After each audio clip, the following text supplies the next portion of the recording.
ओम शांति। आज आपको बताएंगे पुरुषोत्तम संगम युग के बारे में। जैसे आपने कल झाड़ का सुना था, कल वृक्ष का सुना था, उसका ये सेकंड पार्ट है। तो जैसे यहाँ दिखा है पुरुषोत्तम संगम युग। पुरुषोत्तम मीन्स पुरुष को उत्तम बनाने वाला युग, नर से नारायण, नारी से लक्ष्मी, और संगम मीन्स दो युगों का मेल। जैसे यहाँ दिखाया है, नरक से हम कलयुग से निकले, अब हमें सतयुग में चलना है, तो हमें क्या पुरुषार्थ, क्या मेहनत करनी चाहिए। तो जैसे यहाँ दिखाया कि हम नरक से निकले तो बहुत दुखी, अशांत, परेशान थे। अभी यहाँ परमात्मा के घर में पहुँचे, मीन्स संगम युग में, जिसको हम कहते भी हैं यहाँ रात, यहाँ दिन, यहाँ प्रभात। तो प्रभात के समय हम भगवान को याद ही करते हैं।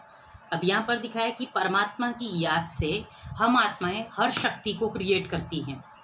जैसे हम देवियों को 8 भुजाधारी दिखाते हैं, तो जैसे बीच में आपके कोर्स में हमने बताया भी था कि 8 शक्तियां हैं, वो जो 8 भुजाएं हम दिखाते 8 शक्तियों का सूचक है वो। तो इसी प्रकार दिखाया कि यहाँ पर हम ब्राह्मण आत्माएं परमात्मा की याद से, परमात्मा के ज्ञान से अपने जीवन को श्रीमत के आधार से देवता समान बनाते हैं।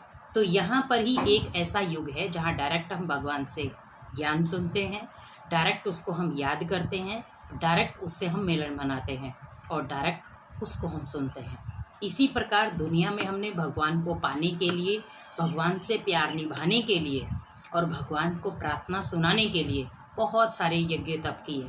लेकिन भगवान कहते बच्चे, अगर एक बच्चा अपने पिता को याद करने के लिए इतना कुछ करना पड़े उसको, तो फिर उस पिता का अर्थ क्या है।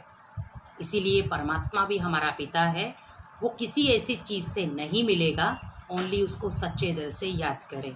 तभी कहते हैं सच्चे दिल पर साहिब राजी, क्योंकि सच्चा दिल जिसका होगा उसको किसी भी चीज़ को करने की ज़रूरत नहीं है। इसीलिए परमात्मा कहते बच्चे, जब हम परमात्मा की याद से, मीन्स अग्नि है, जैसे कोई भी हम यज्ञ रचते हैं तो उसमें हम तिल जो स्वाहा करते हैं, तो इसी प्रकार लास्ट में हम टोटली जो भी सामग्री बच जाती है उसको सभी को डाल देते हैं यज्ञ में।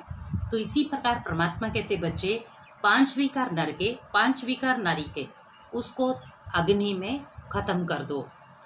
तो ये है योग की अग्नि, दूसरी अग्नि नहीं, परमात्मा की याद की ज्वाला है ये, जिसमें हमें अपने अंदर की कड़वाहट या बुराइयों को नष्ट कराने के लिए इन पांचों बुराइयों को, मीन्स 10 शीश के रावण को इसमें जलाना है, जिसको गायन किया गया अविनाशी रुद्र गीता ज्ञान यज्ञ, कि जिसमें इस समय बुराइयों की आहुति पड़ती है, किसी तिल जोश की नहीं। क्योंकि इस समय परमात्मा कहते बच्चे, जब आप बुराइयों की आहुति यहाँ डालोगे तो ही आप देवता बन सकते हो। जैसे हम देवताओं को देखते भी हैं, देवताएं संपन्न हैं और हमेशा उनके चेहरों पर मुस्कुराहट, नैनों में दिव्यता और हाथों में देने की भावना रहती है। इसी प्रकार हम लेवता क्यों? क्योंकि हम लेने की कामना करते हैं, देने की नहीं करते, लेने की करते, और नैनों में उल्टी सीधी चीज़ें देखने का ध्यान रहता है और मुख पे व्यर्थ बोल रहते हैं। और दूसरा सबसे बड़ी बात है, हमारा चेहरा दिन ब दिन बदलता है, क्योंकि आज हम खुश हैं तो कल हम उदास हो जाते हैं।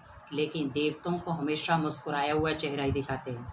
इसीलिए हम जब भी मंदिर में जाते हैं तो हम कहते हैं एक एनर्जी क्रिएट हुई। एनर्जी क्रिएट किसी ने नहीं कराई, लेकिन हम खुद उसको जनरेट करते हैं। लेकिन बस ये है कि जब हम घर पे रहते हैं तो उसको भूल जाते हैं कि हमारी एनर्जी सेव हो रही है या वो डिलीट हो रही है। तो इसीलिए हमें विशेष इन चीज़ों का ध्यान रखना है कि हम जब परमात्मा की याद में बैठते हैं, एनर्जी सेव होनी चाहिए। क्योंकि आज देखो, एक बच्चा है, एक अपने माता पिता को याद करता है तो उसे पता है मेरी एनर्जी सेफ है। लेकिन उसके साथ अगर कारणवश माता पिता शरीर छोड़ देते हैं, याद तो करेगा लेकिन उसे पता है मेरी एनर्जी सेफ नहीं है, क्योंकि वो इस दुनिया में है नहीं जो मेरी मदद कर सके। इसीलिए परमात्मा कहते बच्चे, मैं भी इस समय आया हूँ, आकर के गीता का ज्ञान दे रहा हूँ। इस समय अगर हम अभी भी अपनी आंखों को नहीं खोल सके तो कभी भी नहीं खोल पाएंगे। तभी हम कहते भी हैं, कल करे सो आज, आज करे सो अभी। इसीलिए बार बार आपको मौका नहीं मिलेगा, इस मौके का खूब फ़ायदा उठाएं, क्योंकि परमात्मा भी बार बार आपको कहने नहीं आएगा कि मेरी मत पर चलो, क्योंकि वो एक ही बार अपनी श्रीमत देगा और वो भी देगा संगम युग पे। इसीलिए एक बार ही वो आपको पुरुषोत्तम बनाएगा। वो अपनी गणित है कि हम बनना चाहते हैं। कई सोचते हैं कि भगवान जब आएगा तो देखा जाएगा, लेकिन मैं आपको एक चीज़ बता दूं, भगवान आएगा नहीं, भगवान के जाने का समय हो गया है। इसीलिए ये ना हो कि भगवान चला जाए और हम खाली के खाली ही बैठे रहें। इसीलिए थोड़ा सा समय निकाल करके परमात्मा की याद में बैठें, उसके ज्ञान को सुने। हम आपको ये नहीं कहते कि आप शास्त्रों को मत पढ़े, शास्त्रों को पढ़ो, लेकिन उसका जो अंदर का मंथन है उसको भी साथ साथ करो। ओम शांति।